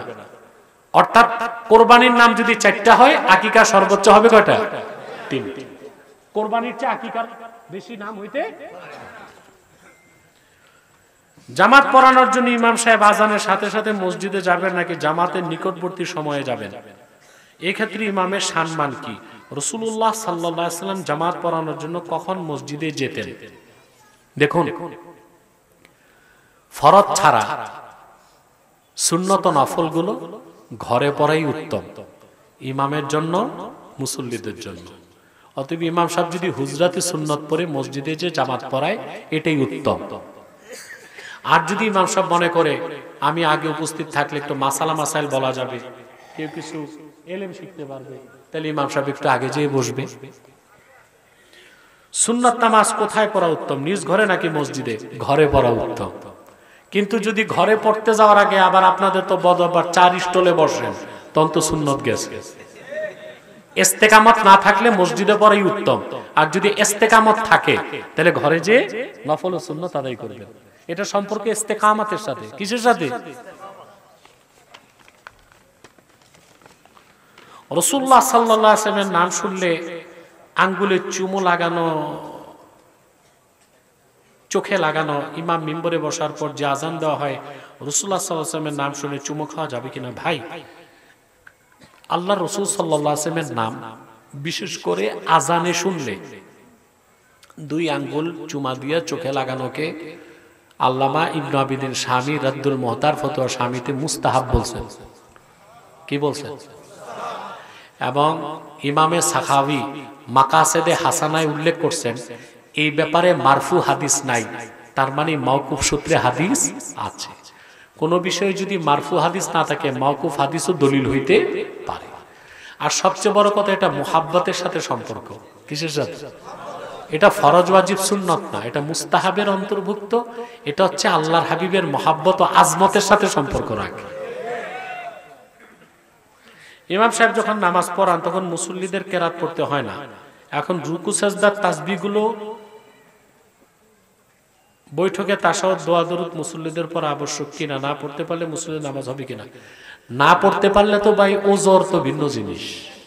মুসল্লি যদি কোনো দোয়া দরুদ না জানে নামাজ ছাড়বে না, সুবহানাল্লাহ সুবহানাল্লাহ বলবে, আর অতি দ্রুত সে নামাজের আমলগুলো শিখে নেবে। যেমন তাশাহুদ, তাশাহুদে ওয়াজিব হচ্ছে পড়া, তাশাহুদ পড়া, কথা বুঝতে পারছেন না?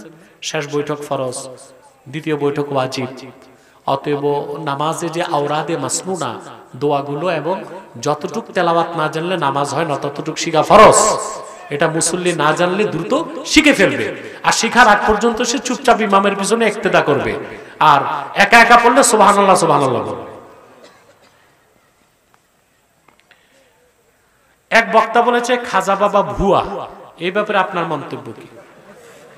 বক্তার উদ্দেশ্য যদি হয় খাজা মঈনুদ্দিন চিশতি রহমতুল্লাহ, তো বক্তা গুনাহগার, কবিরা গুনাহগার, তাকে 10টা দোররা লাগাইতে হবে, নয় কাঠের খড়ম দিয়া জুতা মারতে হবে। যদি মঈনুদ্দিন চিশতিকে উদ্দেশ্য করে, কাকে? আর যদি অনেক খাজা দাবি করে, অনেকে গাঞ্জাখোর, এদেরকে বলে, তাইলে সমস্যা নেই। এক বক্তার কাছ থেকে স্পষ্ট হইতে হইব বলছে কারে, ঠিক না? জি, আমরাও ভাঙ্গা বইলা দিছি, যেমনে থাক অমনে লাগবে। কি বলেন? যেমনে থাক অমনে লাগবে।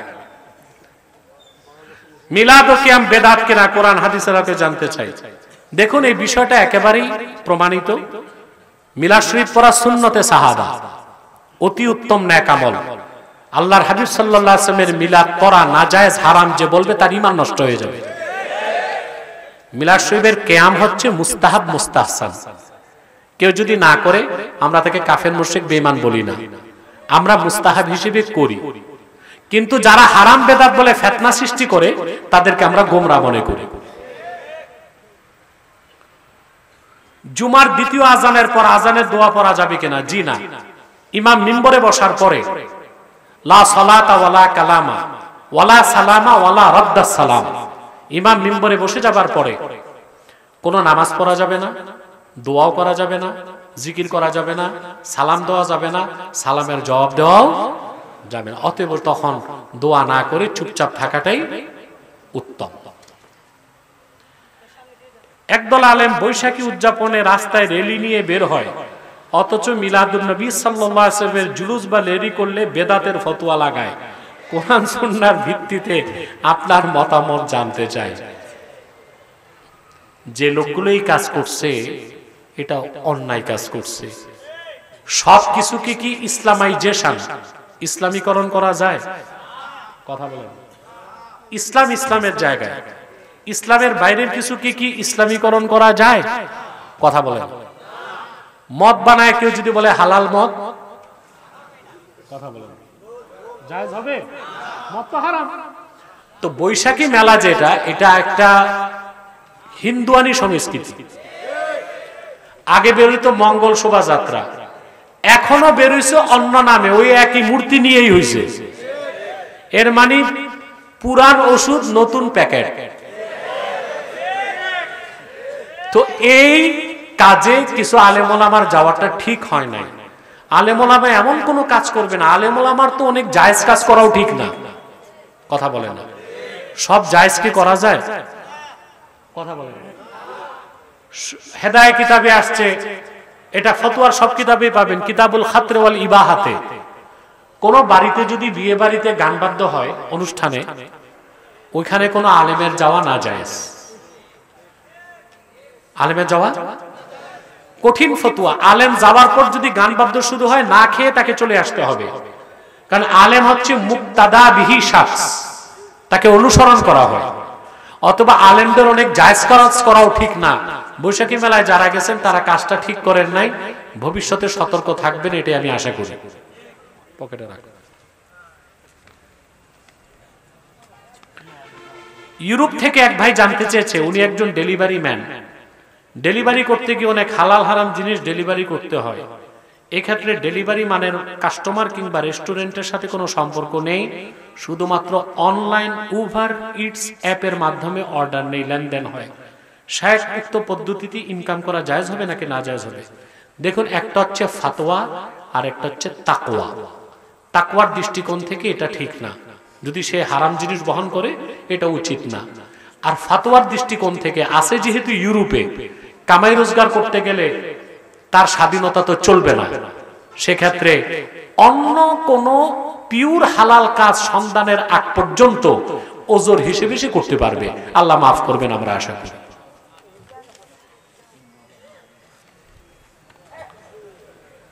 মুহতারাম, কালো খেজাব লাগানোর হুকুম কি? দাড়িতে কালো খেজাব ব্যবহারকারী আলেমের পেছনে নামাজ হবে কি?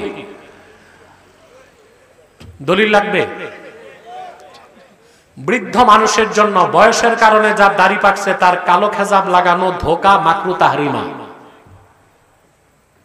আর জোয়ান মানুষের যদি অকালে দাড়ি মোছ পাকে, তার কালো খেজাব লাগানো জায়েজ। জাদুল মাআদে ইবনুল কাইয়্যিম রাহমাতুল্লাহ সহিহ সনদ উল্লেখ করছেন, ইমাম হাসান আর হোসেন রাদিয়াল্লাহু তাআলা আনহুমা ওনারা যৌবনকালে কালো খেজাব ব্যবহার করছেন। এই জন্য যুবকদের জন্য কালো খেজাবের অনুমতি আছে। যুবক কারণ যুবককালে অনেকের দেখা যায় 30 বছর দাড়ি পাকছে, টেলুক যদি কালো খেজাব না লাগে, বউ কি পাবে? তাহলে বউ পাওয়া মুশকিল না? তো সে কালো খেজাব লাগাতে পারবে। এখন মনে করেন ভাই, সেনাবাহিনীতে কিছু যুবক আছে দাড়ি রাখছে, পুলিশও আছে।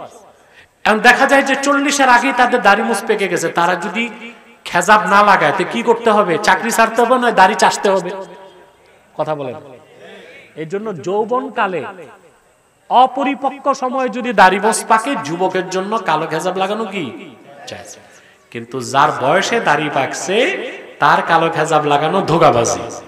মনে করেন বুইরা একটা খাটাস, 72 বছর বয়স, দাড়ি মোছে কালো খেজাব লাগায়া, ব্ল্যাক মাস্ক দিয়া, চেহারা ঘুইসা চকচক করে লন্ডন যে একটা বিয়ে করছে,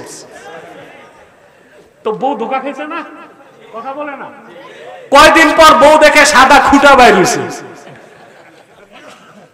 এটা গরম, এটা ধোঁকাবাজি। এই জন্য বুড়া মানুষের কালো খেজাব লাগানো কি মাকরুহ তাহরিমা। তা আপনারা যারা জোয়ান তারা লাগাইতে পারবেন, বুড়ারা কালো খেজাব লাগাবেন না। আর জোয়ান বুড়া সবার জন্য সর্বোত্তম হচ্ছে মেহেদি। ঠিক আছে, এটা আরো সুন্দর লাগে। মুশাররফ,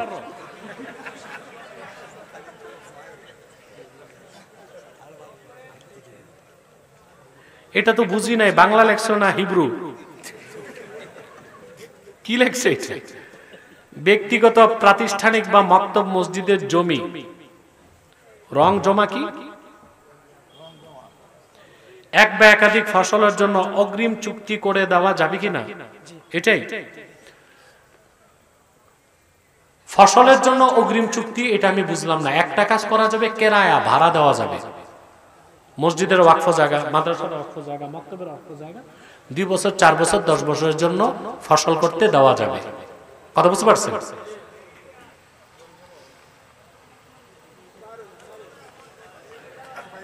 গাজাবাসী নির্যাতিত মুসলিমদের জন্য বাংলাদেশের পীর মাশায়েখদের করণীয় কি?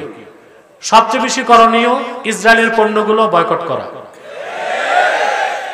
2 নাম্বার, গাজার মুসলমান রক্ত ঝরাচ্ছে, পীর মাশায়েখরা চোখের পানি ঝরাবে, যেন আল্লাহ আমরা জীবিত থাকতে আমাদেরকে দেখান ফিলিস্তিন স্বাধীন। বিশ্ব মানচিত্র থেকে ইসরায়েল মুছে গেছে। আর পশ্চিমার ইহুদি বিরোধী মনোভাব সৃষ্টির জন্য পীর মাশায়েখদেরকে ব্যাপক বক্তব্য রেখে যেতে হবে। পশ্চিমারা ইহুদিরা আমাদের বন্ধু হতে পারে না, চিরশত্রু।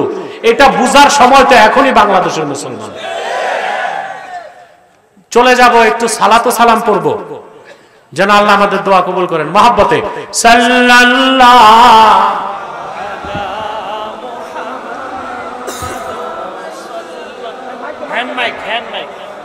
সকলকে সকলের জন্য দোয়া চাই। উমেদনগর পশ্চিম এলাকা শাহজালাল ঈদগাহ ময়দানের কমিটি এলাকাবাসীর জন্য দোয়া চাই। আমার মেজো ভাই মুফতি হাসানুল্লাহ আব্বাসী সাহেব বক্তব্য রেখেছেন, তার জন্য দোয়া করবেন। বসো তোমরা। আমাদের সভাপতি আলাউদ্দিন খান সাহেব, বিশেষ করে আলহাজ ফজলুল হক সজলুকে আছে নাকি, তারপরে ইউনুস আলী সাহেব, আর আমাদের প্রধান আলোচক কদমচাল দরবার শরীফের পীর সাহেব আবুল কাসেম নকশবন্দি মুজাদ্দিদি, আরো যত উলামায়ে কেরাম এখানে আছেন, সকলের জন্য আমি খাস দোয়া চাই। আল্লাহ যেন আমাদের সবাইকে মিলেমিশে দ্বীনের পক্ষে কাজ করার তৌফিক দান করেন। তাহরিকে খাতমে নবুয়ত বাংলাদেশ যুক্তরাজ্য শাখার দায়িত্বশীল আমার স্নেহধন্য আব্দুল নূর মোহন, তার একটা অর্গানাইজেশন আছে মানবিক ইনসানিয়াত, জানেন আপনারা, তা আপনাদের মাহফিলে এসেছে, তার জন্য দোয়া করবেন। অন্যান্য যারা এসেছে, আমার স্নেহধন্য মুশাররফ, আমার খুব স্নেহের ছাত্র, অনুগত কর্মী, আমাদের মাওলানা আব্দুল জিহাদি সাহেব, এম এ সোবহান জিহাদি, খুব খাটছে আব্দুল সোবহান জিহাদি মাহফিলের জন্য দোয়া করবেন। আমি যে দায়িত্ব দিছি আব্দুল সোবহান জিহাদিকে, কমিটির সদস্যদেরকে, মুশাররফকে, তারা যেন আমানতদারির সাথে এই দায়িত্ব পালন করতে পারে। শেখু কই? শেখু খুব কষ্ট করছে। শেখু পিছন থেকে দোয়া চায়। আরে শেখু তো আব্বাসি টুপি লাগাইছে। মাশাআল্লাহ। সেক্রেটারি সাহেব আলহামদুলিল্লাহ, মতিউর রহমান সাহেব, দাঁড় করান না একটু, ইউনুস সাহেব, তারপরে সহসভাপতি, তারপরে অনেকেই আছে আলহামদুলিল্লাহ। আমি সবার জন্য দোয়া চাই। আমি দোয়া করব আল্লাহ সকলকে কবুল করুক, মঞ্জুর করুক। যারা মুরিদ হতে চেয়েছেন, আমি আমভাবে মুরিদ করি না, অনেক তরিকার মুরিদ থাকে। আমি যদি রুমাল ছেলে পাইকারি মুরিদ করি, তা আপনার পীর সাহেবের বায়াত নষ্ট হয়ে যাবে না? তো মুরিদ যারা হতে চান, জিহাদি সাহেব বলছে মুনাজাতের পর স্টেজে আসবেন, আমি বায়াত করব ইনশাআল্লাহ। একজন মহিলা ঢাকা হসপিটালে আছে, ওনার জন্য দোয়া করবেন। আর আমরা মাহফিলের মধ্যে প্রবাসীরা খুব সহযোগিতা করছে, ব্যবসায়ীরা দোয়া করবেন। রব্বানা যালামনা আনফুসানা ওয়া ইন লাম তাগফির লানা ওয়া তারহামনা লানাকুনান্না মিনাল খাসিরিন। আল্লাহ তাআলা তাহরিকে খাতমে নবুয়ত বাংলাদেশ হবিগঞ্জ জেলা শাখার উদ্যোগে আয়োজিত প্রথম ইসলামী সুন্নি মহাসম্মেলন, যেখানে উমেদনগর এলাকার আমার ভাই বন্ধুরা ঝাঁপায় পড়েছে মাহফিলের জন্য, আল্লাহ এই মাহফিলটা তুমি কবুল করে আমাদের সবার জন্য নাজাতের জরিয়া বানায় দাও। হৃদয়ের গভীর থেকে দোয়া করি, আল্লাহ আল্লাহ তোমার আখিরি নবী নূর নবীজি আমার মুহাম্মদ মুস্তাফা সাল্লাল্লাহু আলাইহি ওয়াসাল্লাম আজ থেকে ১৫০০ বছর আগে দুনিয়ার থেকে বিদায় নিয়েছেন। হায়াতুন নবী হিসেবে জান্নাতুল ফেরদৌস রওজা মুবারকে বিশ্রাম নিয়েছেন। আল্লাহ জীবনে একবার তোমার আখিরি নবী নূর নবীজি আমার মুহাম্মদ মুস্তাফা সাল্লাল্লাহু আলাইহি ওয়াসাল্লামের জান্নাতুল ফেরদৌস রওজা মুবারকে উপস্থিত হয়ে গো আল্লাহ তোমার হাবিবের নূরের কদমে দরুদ ও সালামের হাদিয়া দেবার আগে আল্লাহ তুমি ডাক দিও না। রব্বুল আলামিন একবার বা একাধিকবার যারা সোনার মদিনায় নূরের মদিনায় যেতে পেরেছি, আল্লাহ জীবনে বারবার তোমার আখিরি নবী নূর নবীজি মুহাম্মদ সাল্লাল্লাহু আলাইহি ওয়াসাল্লামের নূরের শহর মদিনাতুল মুনাওয়ারা জিয়ারতের জন্য তাদের কপালটা খুলে দাও। হৃদয়ের গভীর থেকে দোয়া করি, আল্লাহ তোমার আখিরি নবী নূর নবীজি আমার মুহাম্মদ মুস্তাফা সাল্লাল্লাহু আলাইহি ওয়াসাল্লামের নূরের চেহারা মোবারক স্বপ্নে একবার দেখে গো আল্লাহ, জান্নাতবাজি হবার আগে তুমি ডাক দিও না আল্লাহ। একবার বা একাধিকবার জানা তোমার আখিরি নবী নূর নবীজি আমার মুহাম্মদ মুস্তাফা সাল্লাল্লাহু আলাইহি ওয়াসাল্লামের নূরের চেহারা মোবারক স্বপ্নে দেখার সৌভাগ্য লাভ করেছে। জীবনে বারবার দেখার জন্য তাদের কপালটা আল্লাহ তুমি জান্নাতি কপাল বানায় দাও। আল্লাহ আমাদের অনেকের বাবা নাই, অনেকের মা নাই, অনেকের বাবা মা একজনও নাই। যত মানুষের বাবা মা দুনিয়ার থেকে বিদায় নিয়ে অন্ধকার কবরে চলে গেছে, আল্লাহ সকল মুসলমান বাবা মার কবরকে আল্লাহ তুমি জান্নাতের বাগান বানায় দাও। রব্বুল আলামিন আল্লাহ তাআলা তাহরিকে খাতমে নবুয়ত বাংলাদেশ হবিগঞ্জ জেলা শাখায় আমার যে ভাইগুলো সৈনিক হিসেবে আছে, আল্লাহ আমরা সংগঠন থেকে কাউকে টাকা দিতে পারি না, অফিস দিতে পারি না, হোন্ডা দেই না, কোনো ধান্দা নাই, শুধু পরকালের মুক্তির জন্য তোমার বান্দাগুলো তাহরিকে খাতমে নবুয়তের ব্যানারে কাজ করে। আল্লাহ যাদের নাম নিছি আর যাদের নাম পাই নাই, তুমি সবার নাম জানো আল্লাহ, প্রত্যেককে তুমি দিনের সৈনিক হিসেবে কামিয়াব করে দাও। রব্বুল আলামিন এই মাহফিলের জন্য তোমার বান্দা যারা ধন দিয়েছে আর মন দিয়ে যারা খেটেছে, সকলের ধন ও মনকে কবুল করে এই মাহফিলটা আমাদের সবার জন্য নাজাতের জারিয়া বানায় দাও। রব্বুল আলামিন গুনার বোঝা কাঁধে করে হাত তুলেছি, ক্ষমা পাবার মতো কিছুই তো নাই আমাদের কাছে আল্লাহ, কিন্তু তুমি তোমার দরজা থেকে ফিরাই দিলে আর তো কোনো দরজা নাই হাত পাতার। রব্বুল আলামিন তোমার কোরআন কারীমের মাহফিলের ইজ্জতে আমি সহ সকল নরনারীর গুনাহ মাফ করে আমাদের সকলকে তুমি বাড়ি যাবার আগে নিষ্পাপ ঘোষণা করে দাও। আল্লাহ আমাদের মুশকিলাতকে আসান করে দাও, নেক হাজাত ও চাহাতকে কবুল করে নাও। রব্বুল আলামিন পর্দার আড়ালের মা বোন যারা হাত তুলেছেন, তাদের দুঃখ কষ্ট দূর করে তাদের প্রত্যেককে একটি সোনার সংসার হাদিয়া করে দাও। রব্বুল আলামিন আমার কলিজার টুকরা যুবকগুলোরে, এই হবিগঞ্জের যুবকদের, উমেদনগরের যুবকগুলোরে তোমার হাতে সঁপে দিলাম আল্লাহ, তাদের প্রত্যেককে খাঁটি ইমানদার বানায় দাও, সহি আকীদার ধারক বানায় দাও, আহলুস সুন্নাহ জামাতের অনুসারী বানায় দাও, তাহরিকে খাতমে নবুয়ত বাংলাদেশের সৈনিক বানায় দাও। যাদের চাকরি নাই চাকরি দাও, যাদের ব্যবসা আছে ব্যবসায় লক্ষ গুণ বরকত দাও। আমার যে যুবক ভাইটা বিদেশ যাবার স্বপ্ন দেখে, দুনিয়া ও আখিরাতের কোনো ক্ষতি না থাকলে ওই যুবক ভাইটার বিদেশ যাওয়ার স্বপ্ন তুমি পূরণ করে দাও। উমেদনগর সহ হবিগঞ্জের যে সমস্ত যুবক মুসলমান ভাই বন্ধুগুলো বিদেশে কঠোর পরিশ্রম করছে, আল্লাহ তাদের প্রবাস জীবনটারে মঙ্গলময় করে দাও।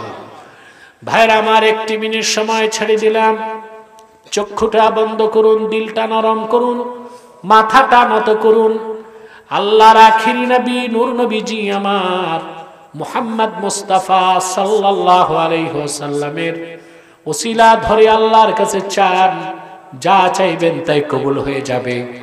যদি পারেন ভাইরা, 2 ফোঁটা চোখের পানি ছেড়ে দেন, সারা জীবনের গুনার কথা মনে করে মুনাজাতে আমার আল্লাহর কাছে আত্মসমর্পণ করেন। জিন্দেগীর সব গুনাহ মাফ হয়ে যাবে, শিশুর মতো নিষ্পাপ আল্লাহ ঘোষণা করে দিবে।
اللهم إنا نتوسل إليك بوسيلة حبيبك المحترم نبيك الخاتم سيدنا وسيد الأبرار نبينا ونبي الأنبياء محمد بن عبد الله نبي الله رسول الله صلى الله عليه وسلم الذي أكملت به قصر النبوة وحكمت لا نبي بعده وأعلنت في القرآن بالبرهان أن محمدا صلى الله عليه وسلم خاتم النبيين والمرسلين قبل 1500 سنة وصلى الله تعالى على خير خلقه نبينا محمد نور الله وعلى آله وصحبه أجمعين برحمتك يا